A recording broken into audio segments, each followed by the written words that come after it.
10h42, quem estaria salvo? Amém. Uma pessoa. Posso me arriscar e pedir para alguém levantar a mão? Quem estaria salvo agora se Jesus voltasse? Dia 21 de dezembro de 2025, às 10h42.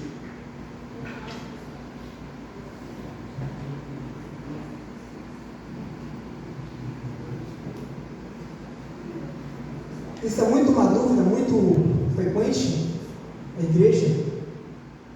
Não há um em 100 que compreenda sobre a verdade bíblica, sobre esse tema, a justificação pela fé, que é tão necessário para o nosso bem-estar presente e eterno.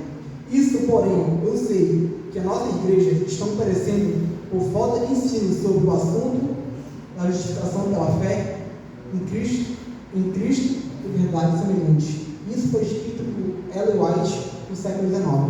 Muitos de nós não temos a certeza da salvação porque não entendemos o plano de redenção. E outros, obviamente, não têm a certeza da salvação porque não aceitaram Jesus como seu único Salvador. Até eu falei para o nosso amigo aqui, ele ia entender como as coisas de Deus, quando Deus encaminha, tudo vai afunilando certo. Agora você vai entender porque a gente cometeu pelo plano de redenção.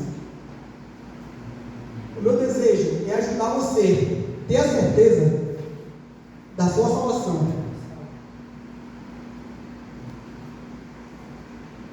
E mostrar para você também, para você seguir 4 etapas. Se você seguir essas 4 etapas da salvação, você pode ter absoluta certeza. Se Jesus voltasse agora, às 10h44, você estaria salvo. Muitos de nós temos a dúvida sobre a nossa salvação. E essa pregação hoje é para tirar essa dúvida da sua mente. Para você não ter mais dúvida sobre a salvação em Cristo Jesus. Vamos abrir nossa Bíblia em Romanos 8, 29 a 30.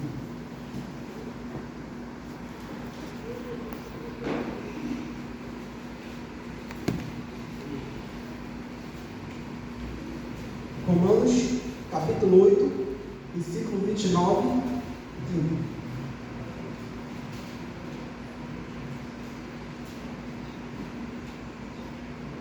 São 4 etapas. Se você trilhar essas 4 etapas, você pode ter a certeza de sua vitória final sobre a morte eterna. Romanos 8, 29. Vamos ler.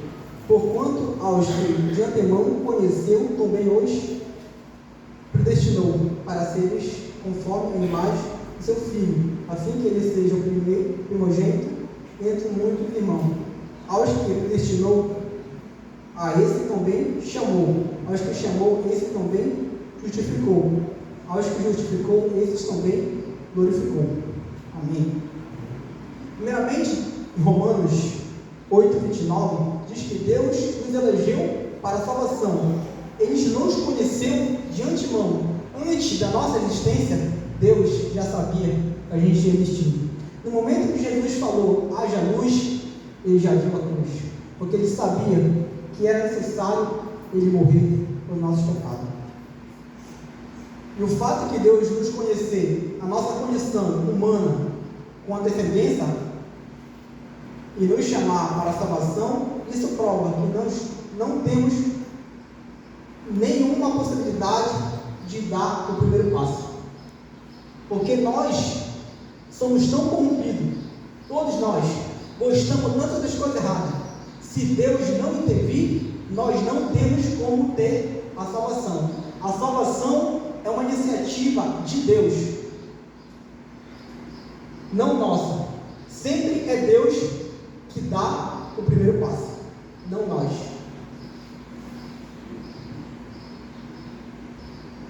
Em Hebreus 9,14 diz que Cristo, pelo Espírito Eterno, se ofereceu a Deus. O fato do plano de salvação seja elaborado antes da nossa existência demonstra que é impossível uma salvação pelas obras. Afinal, como eu poderia me salvar pelas obras? se o plano de salvação já existia antes da nossa existência? Afinal, eu poderia me salvar pelas minhas obras? O que você acha? Não, correto. Se o plano de salvação já existia antes da gente, não precisa a gente, no caso, sem se salvar pelas obras, mas precisamos trabalhar para Deus. Mas a salvação é extremamente pela graça.